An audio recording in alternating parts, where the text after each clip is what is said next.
오늘은 주신 본문의 말씀을 가지고 풍성한 열매로 영광을 돌리는 공동체, 이런 제목으로 하나님 말씀을 나누도록 하겠습니다. 목사님께서 오늘 1, 2부, 3부 예배를 부탁하시면서 우리 능력교회 성도들과 목회 비전에 대해서 좀 나눴으면 좋겠다, 이런 숙제를 주셨어요. 목회의 비전이라는 것이 사실 이 짧은 3, 40분 안에 나눌 수 있기에는 좀 범위가 큽니다만은요, 제가 우리 능력교회를 위해서 기도하면서 하나님께서 마음속에 주셨던 그런 여러 가지 기대와 소망을 따라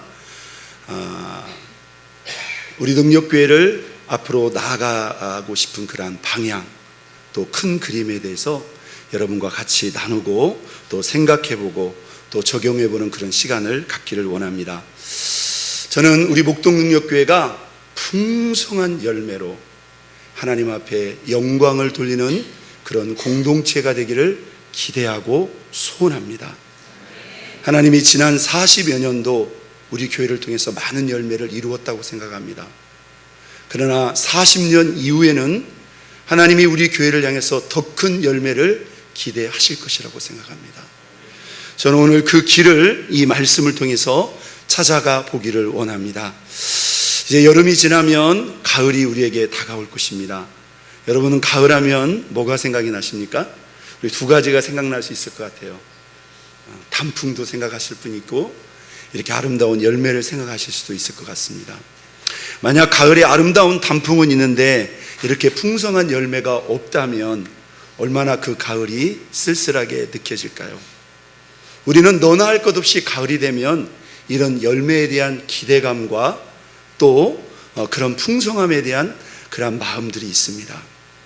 여러분, 그런데 하나님께서도 우리에게 우리의 신앙과 삶을 향해서 이런 열매를 기대하고 있다는 사실을 알고 계십니까? 우리가 사복음서의 말씀을 읽어보면 예수님께서 우리의 신앙에 대해서, 하나님과의 영적 관계에 대해서 말씀을 할 때 이 열매라고 하는 것을 가지고 많이 설명하셨던 것을 볼 수 있습니다. 우리 신앙을 여러 가지 관점에서 진단하고 점검해 볼 수 있는데요, 과연 내 신앙에 열매가 있는가? 어떤 열매가 있는가? 만약 저와 여러분의 신앙이 좋은 신앙이라면 우리 신앙에는 반드시 좋은 열매가 맺어지게 되어 있습니다. 마태복음 7장 17, 18절에서 예수님은 이렇게 말씀하셨습니다. 좋은 나무마다 아름다운 열매를 맺고 못된 나무가 나쁜 열매를 맺는다. 못 알아들을까봐 똑같이 다시 말씀하셨어요. 좋은 나무가 나쁜 열매를 맺을 수 없고 못된 나무가 아름다운 열매를 맺을 수 없다. 우리가 어떤 나무냐에 따라서 우리의 열매가 달라진다는 거죠. 여러분, 이 나무는 무엇을 말할까요? 저와 여러분의 신앙을 말하는 겁니다. 우리가 좋은 신앙이라면 반드시 좋은 열매를 맺게 되어 있다는 것입니다. 지금 여러분의 신앙에는 어떤 열매들이 있습니까? 예수님은 우리의 신앙을 이 열매로 분별하시고 판단하시겠다고 말씀하셨습니다. 그리고 이 열매를 통해서 우리에게 엄격하고도 준엄한 말씀도 하셨습니다. 만약 아름다운 열매를 끝까지 맺지 않은 그러한 나무가 있다면 찍혀 불에 던져지느니라. 예수님이 하신 말씀이에요. 물론 우리가 당장에 열매가 없다고 해서 주님이 우리를 불에 던질 리 없겠죠. 그러나 분명히 기대하시고 아무리 기다려도 주님이 기대하시는 그러한 열매가 없다면 이건 분명히 잘못된 신앙이라는 것을 우리에게 지적하고 있습니다. 그리고 이렇게 말씀합니다. 그러므로 그들의 열매로 그들을 내가 분별하겠다고 말씀합니다. 여러분, 우리가 이 생명, 이 과실수들을 보게 되면요, 이 열매를 맺는 그러한 과정은 사실 특이한 게 아닙니다. 생명이 있고 정상적이라면 열매가 맺어지게 되어 있어요. 하나님과 우리와의 이 관계도 영적 생명의 관계이기 때문에 열매는 대단히 자연스러운 것입니다. 예수님은 이러한 과정을 마가복음에 이렇게 기록하고 있습니다. 땅이 스스로 열매를 맺되 처음에는 싹이요, 다음에는 이삭이요, 그 다음에는 충실한 곡식이니라. 여러분, 싹도 이삭도 그 속에 뭐가 있기 때문에? 생명이 있기 때문에 나오는 거예요. 이와 같이 열매도 생명의 자연스러운 현상으로 맺어지게 되어 있다는 것입니다. 우리가 신앙생활을 제대로 하는데, 똑바로 하는데 우리의 신앙이 바르고 건강하다면 우리 신앙의 열매는 대단히 자연스러운 현상이고 생명의 성장의 과정이라는 것입니다. 우리가 잘 알고 있는 예수님의 여러 가지 비유 가운데 씨 뿌리는 비유의 말씀이 나옵니다. 예수님은 우리가 하나님의 말씀을 듣고 받는 과정에서 우리의 신앙이 열매로 나타나는데 그 열매에 대해서 이런 기대의 말씀을 말씀하셨습니다. 우리의 마음이 옥토와 같은 좋은 땅이라면 우리가 말씀을 듣고 받아 몇 배? 30배, 60배, 100배의 결실을 할 것이다. 자, 이것은 특별히 믿음이 좋은 특별한 사람들에게만 하는 말씀이 아닙니다. 우리가 정상적으로 예수를 믿고 우리가 게으르지 않고 열심히 신앙생활을 하게 되면 말씀을 듣고 받는 과정을 통해서 최소 30배, 평균 60배, 최대 100배까지 열매가 맺어져야 된다는 것입니다. 사랑하는 성도 여러분, 지금 여러분에게 신앙의 열매가 있습니까? 오늘 예수님이 말씀하신 이 열매라는 것은 분명히 드러나는 것입니다. 하나님도 알 수 있고 나도 알 수 있고 다른 사람도 알 수 있는 신앙의 결과물 같은 것입니다. 우리가 여러 가지로 진단할 수 있겠습니다. 기도의 열매도 있을 수 있고요, 예배의 열매도 있을 수 있고, 봉사와 섬김과 헌신, 전도의 열매도 생각할 수 있습니다. 그러나 다른 어떤 열매보다도 우리가 예수님을 믿고 그 믿음 안에서 하나님과 우리와의 관계가 깊어지고 신앙이 성장한다면 우리의 말과 행실과 신앙이 분명히 변화되고 성장하는 영적 변화와 성장의 열매가 있어야 된다는 것입니다. 저는 우리 목동능력교회를 생각하고 기도하면서 우리 목동능력교회가 이전보다 더 풍성한 열매를 맺는, 하나님께 영광을 돌리는 그런 교회가 되기를 소망합니다. 그리고 그 소망의 근거로 요한복음 15장에 예수님께서 우리에게 주신 포도나무와 가지의 비유를 통해서 예수님과 바르고 친밀한 관계 속에서 풍성한 열매 맺는 신앙이 무엇인지 저와 여러분들이 같이 찾아가 보기를 원합니다. 예수님은 수많은 사람 가운데서 저와 여러분들을 택하시고 부르신 목적을 이렇게 설명합니다. 너희가 나를 택한 것이 아니다. 내가 너희를 택하여 세웠나니 이는 그 이유와 목적은 너희로 가서 무엇을? 열매를 맺게 하고 이 열매가 항상 있게 하여 내 이름으로 아버지께 무엇을 구하든지 다 받게 하려 함이니라. 여러분, 하나님과 우리와의 관계가 우리가 열매를 맺고 그 열매가 항상 있을 수 있다면 우리가 주님의 이름으로 무엇을 구하든지 하나님께 다 받을 수 있다고 예수님은 우리에게 이렇게 말씀하고 있습니다. 예수님은 오늘 포도나무와 가지의 비유의 가운데서 이런 말씀을 남기셨습니다. 저는 이 말씀을 우리 목동능력교회의 비전의 핵심이 되고 근거가 되는 성경 구절로 여러분과 같이 나누고 싶습니다. 오늘 예수님이 저와 여러분에게 직접 주신 주의 음성입니다. 같이 읽겠습니다. 너희가 열매를 많이 맺으면 내 아버지께서 영광을 받으실 것이요 너희는 내 제자가 되리라. 여러분, 이게 예수님이 꿈꾸시고 소원하셨던 참된 제자의 모습이고 참된 교회 공동체의 모습입니다. 너희가 열매를 많이 맺을 때 하늘에 계신 하나님께서 영광을 받으실 것이고 바로 그 사람들이 주님이 인정하시고 기뻐하시는 참된 제자들이란 말입니다. 저는 우리 목동능력교회가 이렇게 풍성한 열매로 우리 하나님 앞에 큰 영광을 돌리는 참된 제자들의 공동체가 되기를 예수 그리스도의 이름으로 축원드립니다. 여러분, 우리가 어떻게 하면 이렇게 믿음과 신앙 안에서 풍성한 열매를 맺을 수 있을까요? 사실 우리가 그 원리를 알면 그것은 복잡하거나 어려운 것이 아닙니다. 먼저 예수님과 우리와의 관계가 어떤 관계라는 것을 이해를 해야 됩니다. 오늘 예수님은 구원받은 이후에 현재 예수님과 우리의 관계를 이렇게 설명합니다. 나는 포도나무요, 너희는 가지다. 우리가 구원받은 이후부터 우리는 예수님의 나무에 붙어 있는 가지라는 사실이에요. 여러분, 포도나무와 가지는 어떤 관계입니까? 생명의 관계입니다. 가지는 누구로 말미암아 살까요? 가지 스스로 사는 게 아니라 나무로 말미암아 사는 겁니다. 수분과 양분을 공급받아. 가지가 스스로 열매를 맺는 게 아니라 나무가 가지로 열매를 맺게 하는 거예요. 예수님은 이어서 이렇게 말합니다. 그가 내 안에, 내가 그 안에 거하면 그 사람은 열매를 어떻게 맺는다? 많이 맺는다. 풍성히 맺는다. 그러나 나를 떠난다면, 내 안에 거하지 않는다면 그 사람은 아무것도 할 수 없다. 오늘 우리는 이 본문 속에 두 종류의 사람을 발견합니다.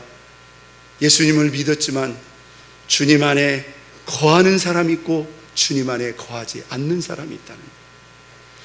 주님 안에 착실하게 지속적으로 또 제대로 거하는 사람은 열매가 있을 뿐 아니라 풍성히 맺을 것이고, 신앙생활을 하는 것 같지만 주님 안에 제대로 거하지 않는 사람은 열매가 없는 정도가 아니라 아무것도 할 수 없다는 거예요. 사랑하는 여러분, 지금 저와 여러분에게는 어떤 신앙의 열매가 있습니까? 자, 오늘 이 관건을 잘 보세요. 우리의 열매의 관건은 어디에 달려 있을까요? 주님과 우리와의 관계에 있는데, 내가 주님 안에 거하면 열매가 풍성히 있고 거하지 아니하면 열매는 없는 것입니다. 거하느냐 거하지 않느냐의 차이예요. 오늘 저와 여러분의 열매가 예전같이 못하다면 우리는 주님과의 관계를 점검해 봐야 됩니다. 과연 내가 지금 예수님 안에 제대로 거하고 있는가를 우리는 오늘 이 말씀을 통해서 아주 차분하고도 구체적으로 생각해 봐야 됩니다. 오늘 이 말씀대로라면 우리가 예수님 안에 제대로 거하기만 한다면 저와 여러분들은 다 풍성한 열매로 영광 돌리는 제자가 될 수 있는 걸 믿으시기를 바랍니다. 자, 두 가지 경우의 수를 놓고 생각해 보기를 원합니다. 만약 우리가 예수님을 믿지만 주님 안에 거하지 않게 되면 어떤 일이 벌어질까요? 예수님은 이거에 대해서 이렇게 말합니다. 15장 4절 같이 읽겠습니다. 내 안에 거하라. 나도 너희 안에 거하겠다. 가지가 포도나무에 붙어 있지 아니하면 스스로 열매를 맺을 수 없음 같이 너희도 내 안에 있지 아니하면 그러하리라. 우리가 예수님 안에 거하지 않고 예수님께 붙어 있지 않고 우리가 주님이 기대하시는 열매를 맺을 수 있는 길이 있을까요? 없습니다. 다른 대안이 없어요.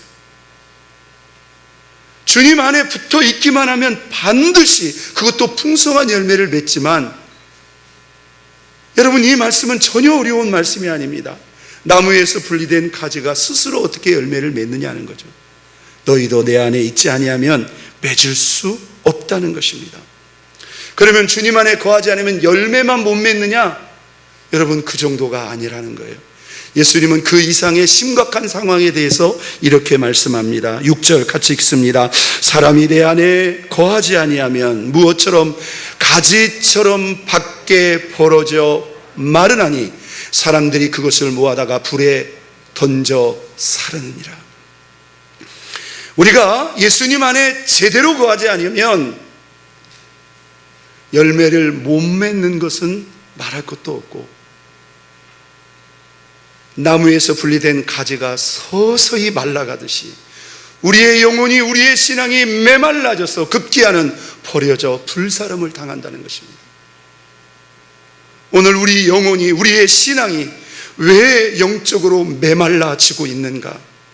우리는 그것을 자꾸 외부에서 찾으려고 합니다. 너무 바쁘기 때문에, 너무 하는 일이 많아서, 세상이 악해지고 우리의 영적 환경 조건이 안 좋기 때문에. 여러분, 그럴까요? 아닙니다. 우리가 예전처럼 주님 안에 제대로 거하지 않고 있기 때문입니다. 저는 신앙의 세계만큼 신앙의 결과만큼 이 세상에 정확한 것은 없다고 생각합니다. 왜 그렇습니까? 신앙은 주님과의 관계고 그 신앙의 결과는 누가 주시는 거예요? 우리 하나님이 주시는 거예요. 그런데 우리 하나님이 반응을 하다가 안 하다가 그러실 뿐입니까? 그렇지 않아요.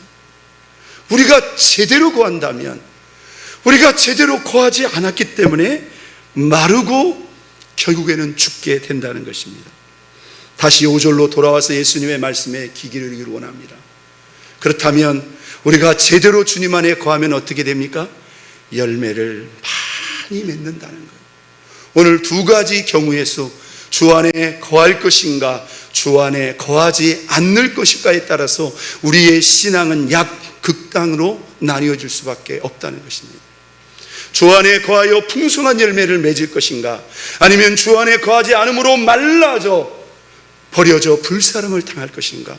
사랑하는 여러분, 무엇을 선택하시겠습니까? 우리는 반드시 주 안에 거해야 되는 줄로 믿습니다. 여기서 우리는 이런 생각을 할 수 있어요. 내가 매 주일도 지키고 시간마다 나와서 예배도 드리고 기도 생활도 하고 심지어 봉사도 하고 헌신도 하는데 이게 주 안에 거하지 않는 거라면 뭐란 말인가? 넓은 범위에서는 여러분이 주 안에 거하는 거 맞습니다. 그러나 우리는 오늘 이 말씀을 좀 더 자세히 읽어보고 경청할 필요가 있습니다. 과연 예수님께서 원하시고 예수님께서 기대하시는 우리가 주님 안에 제대로 붙어 있고 제대로 거하는 것이 지금 저와 여러분들이 드리는 이 신앙생활을 두고 하는 말씀인가? 사실 그렇지 않다는 것입니다. 연속 성상에 있을 뿐이지, 만약 여러분 결과적으로 생각해 보세요. 현재 우리의 신앙으로 우리가 주님 안에 제대로 거했다면, 그것이 제대로 거하는 것이라면 우리 신앙의 열매가 어떻게 맺어져야 돼요? 풍성하게 맺어져야 된다 이 말입니다. 그 풍성한 열매가 없다면 우리가 주님 안에 거하는 것을 잘못 알고 있거나 제대로 거하지 못하고 있다는 그 이유가 아니겠습니까? 도대체 어떻게 하면 주님 안에 거할 수 있을까요? 자, 우리는 여기서 이런 생각을 한번 해볼 필요가 있습니다. 여러분, 공이 지금 누구 안에 있을까요? 누구에게 있을까요? 예수님에게 있을까요? 우리에게 있을까요? 공은 우리한테 있습니다. 우리가 주님 안에 거하느냐 거하지 않느냐에 따라서 주님은 내 안에 거하여 열매를 맺겠다는 거예요.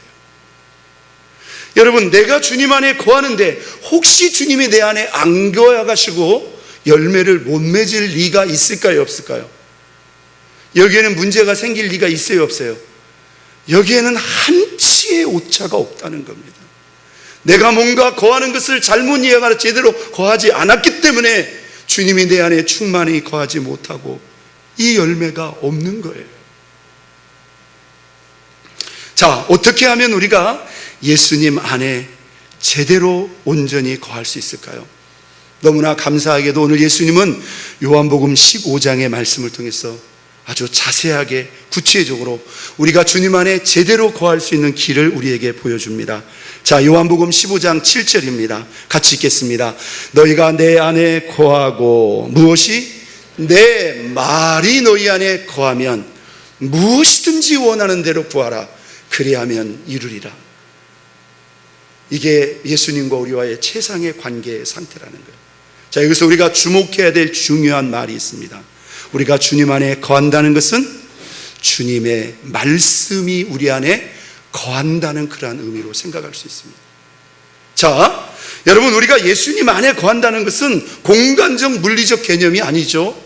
저 하늘 보좌 우편에 계신 예수님 안에 우리가 어떻게 들어갈 겁니까?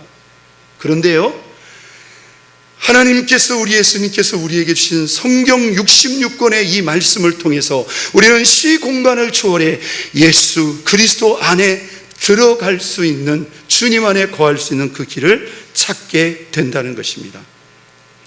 자, 예수님은 당신 자신의 예를 들어서 이것을 구체적으로 이렇게 설명합니다. 오늘 10절의 말씀 계속 이어지는 말씀이에요. 같이 읽겠습니다. 내가 아버지의 계명을 모하여 지켜 그의 사랑 안에 거하는 것 같이 너희도 내 계명을 모하면 지키면 내 사랑 안에 거할 수 있다. 여러분, 이 말씀이 어렵습니까? 전혀 어렵지 않습니다. 예수님이 직접 우리가 주님 안에 거할 수 있는 길을 직접 우리에게 가르쳐 주고 있어요. 당신 자신의 예를 듣습니다. 내가 아버지의 계명을 지켜 그의 사랑 안에 거하는 것 같이 너희도 내 계명을 뭐하면 지키면 그 계명을 통해 내 사랑 안에 거할 수 있다는 거예요. 자, 분명히 말씀을 통해 주님 안에 거하는 건데요, 우리가 이 말씀 속에서 특히 주목해야 될 단어, 어쩌면 우리가 미치지 못하고 있는 영역, 그것은 무엇일까요? 이 말씀을 뭐하면?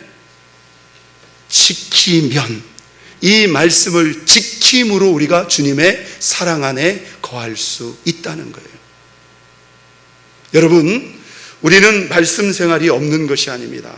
말씀을 나름대로 읽고 있고요, 시간 나와서 듣고 있습니다. 들으면서 은혜도 받습니다. 따로 시간을 내서 열심히 배우기도 합니다. 성경을 통독하기도 하고 암송하기도 하고 기록하기도 하고 배우기도 합니다. 그런데 여러분, 이 모든 말씀을 향한 이 도전과 몸부림은 최종적으로 무엇으로 꼬린되어야 됩니까? 지킴으로, 행함으로, 실천함으로 여러분 꼬린되어야 된다는 거예요. 우리가 아무리 많이 들어도, 아무리 많이 읽어도, 아무리 많이 암송하고 배운다 할지라도 정작 우리가 살아내지 않는다면 이건 예수님 안에 온전히 거한 것이 아니라는 거예요. 자, 우리는 오늘 여기에서 우리 신앙의 한계와 중요한 공백을 발견해야 됩니다. 여러분, 한국교회 성도들만큼 말씀을 많이 배운 성도들이 많지 않습니다. 그래서 설교자들이 쉽지 않아요. 그런데 여러분, 진짜 그 말씀을 듣고 은혜도 받으면서 도대체 매주 들은 말씀을 몇 프로나 여러분 적용하고 실천하고 살아내고 계십니까? 여러분, 우리가 예수님 안에 제대로 온전히 거하려면 지켜야 된다는 거예요. 살아야 된다는 거예요. 실천해야 된다는 거예요.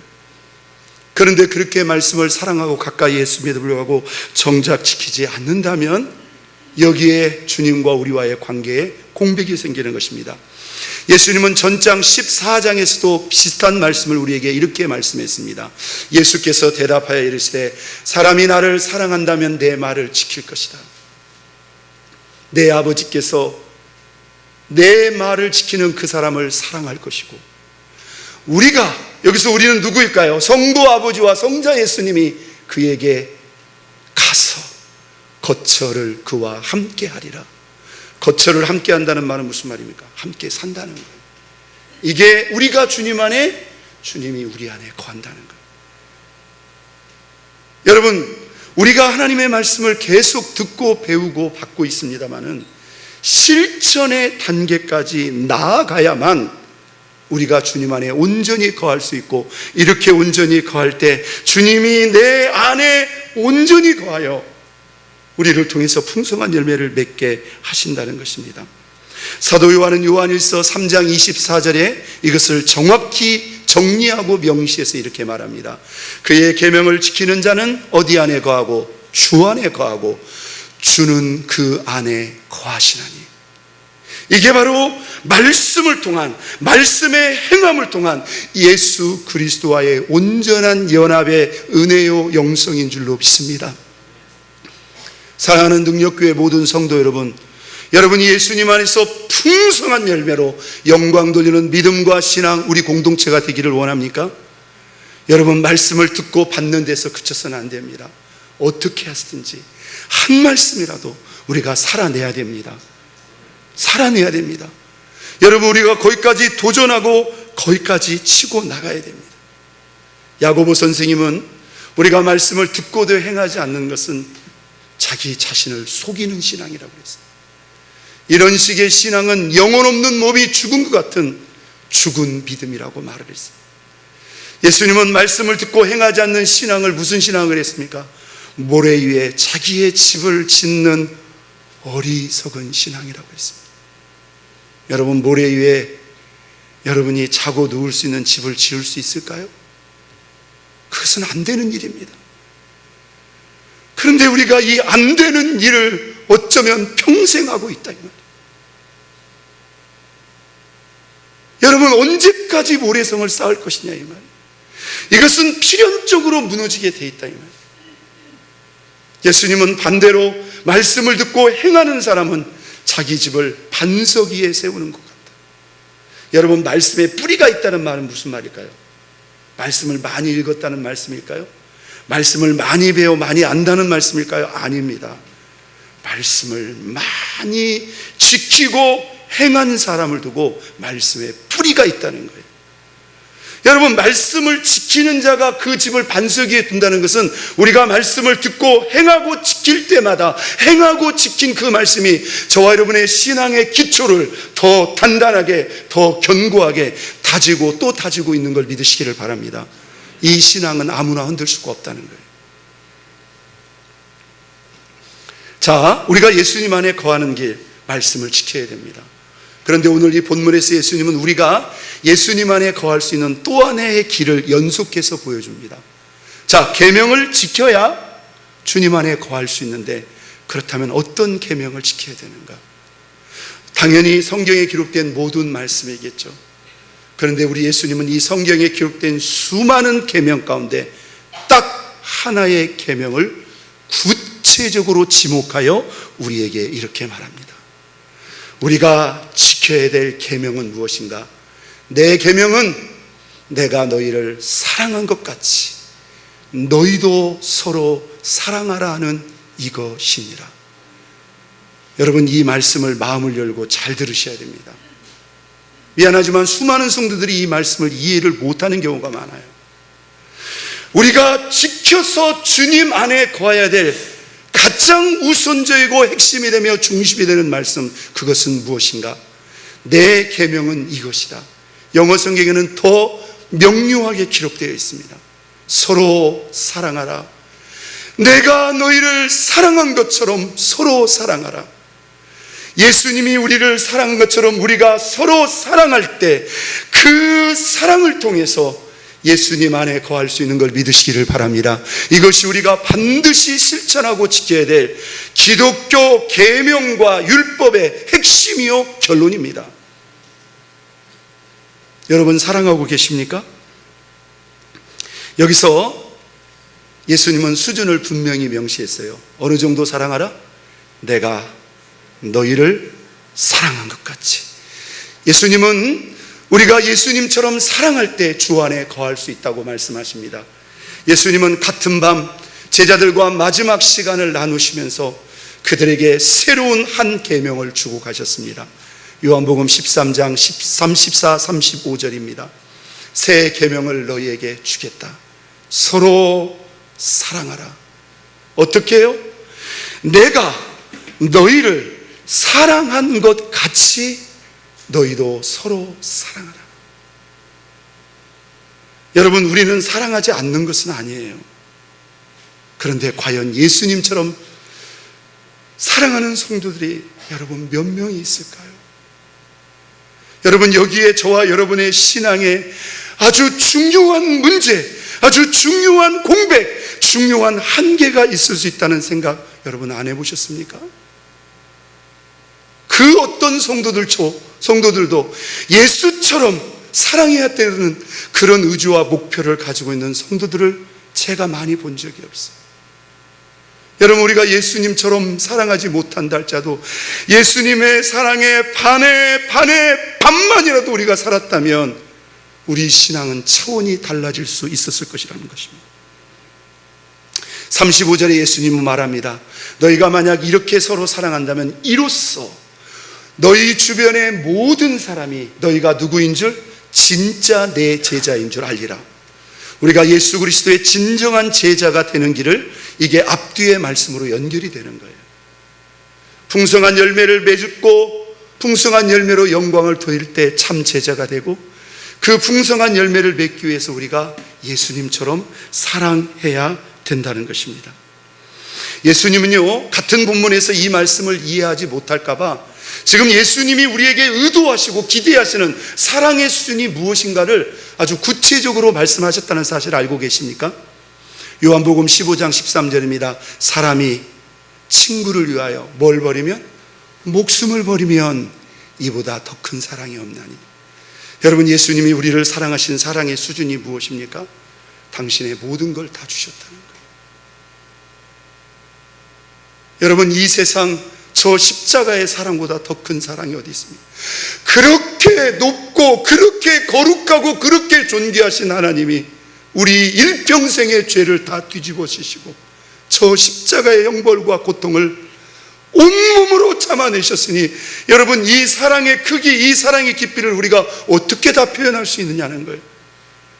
그런데 오늘 주님이 이 땅에 오신 목적이 이 사랑을 줘서 우리를 구원할 뿐만 아니라 우리도 예수님께 받은 이 사랑을 가지고 우리도 예수님처럼 사랑하기 위해서 우리를 부르시고 세우셨다는 것입니다. 아마 여러분들 마음속에 속으로 그렇게 생각할지 모르겠습니다. 저 목사님이 비전이 커도 너무 크다. 여러분, 저의 비전이 아닙니다. 이것은 예수님의 비전입니다. 여러분, 우리가 이 목표를 세우고 이 목표를 향해서 가는 순간 저와 여러분의 신앙은 차원이 달라집니다. 저는 오랜 목회 현장 속에서 이 말씀을 가지고 씨름을 했습니다. 도대체 어떻게 해야 우리가 예수님처럼 사랑할 수 있을까? 만약 이 목표, 이 몸부림, 이 은혜가 없다면 우리는 끊임없는 시험과 갈등 속에서 미안하지만 벗어날 수가 없습니다. 사랑하는 여러분, 자기 중심적인 자아와 욕심을 가지고 있는 우리가 어떻게 다른 사람을 예수님처럼 목숨 내놓고 목숨을 걸고 사랑할 수 있을까요? 이게 현실 가능한가요? 가능합니다. 어떻게 가능할까요? 주님이 이 계명을 명령하셨고 우리 인간의 힘으로는 불가능하지만 우리가 원하고 바라고 도전한다면 주님은 우리로 하여금 이 사랑에 근접하게 하실 것입니다. 아니, 이 사랑을 살아내고 이 사랑을 이루게 하실 것입니다. 사랑하는 여러분, 우리가 만약 우리의 모든 대인관계 속에서 예수님의 사랑에 근접한 사랑이라도 만약에 실천한다면 우리 삶은 어떻게 달라질까요? 여러분의 가정이 어떻게 달라질 것 같습니까? 여러분 주변 사람이 여러분에게 어떻게 반응할 것 같습니까? 여러분 주일날 교회에 나오는데 여러분은 어떤 목적을 가지고 나오십니까? 혹시라도 여러분 마음속에 내가 오늘 능력교회에 가서 우리 성도들을 어떻게 사랑하지? 아주 만나는 사람마다 예수님처럼 목숨 걸고 사랑해 버릴 거야, 이런 의식, 이런 생각을 하느냐 이 말이에요. 여러분, 우리는 이런 생각을 합니다. 아니, 내가 교회 다니면서 누구랑 크게 부딪히거나 갈등한 적도 없고 이렇게 좋게 지나고 서로 안부 묻고 그러면 우리 서로 사랑하는 거 아닌가? 우리는 은연중에 이렇게 생각을 했다 이 말이에요. 아닙니다, 여러분. 우리 예수님은 당신처럼 사랑하라는 거예요. 내가 너희 사랑한 것처럼 사랑하라는 거예요. 여러분, 물론 하루아침에 이루어질 수 있는 건 아닙니다. 그러나 우리는 액면 그대로 예수님의 이 말씀을 받아야 됩니다. 주님을 의지해서 이 사랑에 도전해야 됩니다. 이것이 우리가 주님이 우리에게 주신 계명을 완성하고 우리가 이렇게 사랑해서 이 계명을 지킬 때 비로소 우리가 예수님 안에 온전히 거할 수 있는 것을 여러분 믿으시기를 바랍니다. 예수님은 이렇게 사랑하는 사람에게 믿기지 않는 말씀을 하셨습니다. 만약 너희가 친구를 위해서 목숨을 버린다면 그 사람은 내 친구다.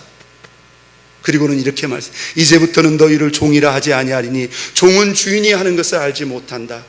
너희를 친구라 하였노니 내가 내 아버지께 들은 것을 다 너희에게 알게 하리라. 여러분, 이게 보통 관계입니까? 여러분, 예수님이 알고 있는 것을 우리가 다 듣고 받을 수 있다면 그 사람은 보통 사람이 아닙니다. 예수님은 너희가 이런 사랑을 실천하고 살아낼 수 있다면 내가 알고 있는 모든 정보를 다 공개하겠다는 거예요. 우리가 사랑하는 게 힘들까요? 이 사랑을 통해서 주께 받을 은혜가 더 클까요? 여러분, 받을 은혜가 훨씬 크고 놀랍다는 것입니다. 오늘 저는 요한복음 15장 8절의 말씀을 여러분과 다시 한번 묵상하기를 원합니다. 우리가 주님 안에 제대로 거하여 열매를 많이 맺으면 우리 아버지께서 영광을 받으실 것이요, 그때 비로소 우리는 예수님의 참된 제자가 될 수 있습니다. 여러분, 우리가 어떻게 하면 풍성한 열매로 영광을 돌리는 그런 믿음의 공동체가 될 수 있을까요? 반드시 주 안에 거해야만 풍성한 열매로 영광 돌릴 수 있습니다. 어떻게 주님 안에 거해야 됩니까? 말씀을 듣고 받고 배우는 데서 안주하거나 만족하지 않고 말씀을 지키고 행하고 살아내야 됩니다. 그리고 그 수많은 말씀 가운데서 주님이 우리를 사랑하셨던 것처럼 우리가 거기에 우리 신앙의 목표를 세우고 예수처럼 사랑할 때 저와 여러분들이 주님 안에 온전히 거하여 오늘 우리 하나님께서 영광 받으시는 풍성한 열매로 영광 돌릴 수 있는 것을 믿으시기를 바랍니다. 이런 교회가 되기를 우리가 같이 꿈꾸고 같이 기도하고 도전해서 우리 목동 능력교회가 이런 풍성한 열매로 영광 돌리는 그런 공동체가 되기를 예수 그리스도의 이름으로 축원드립니다.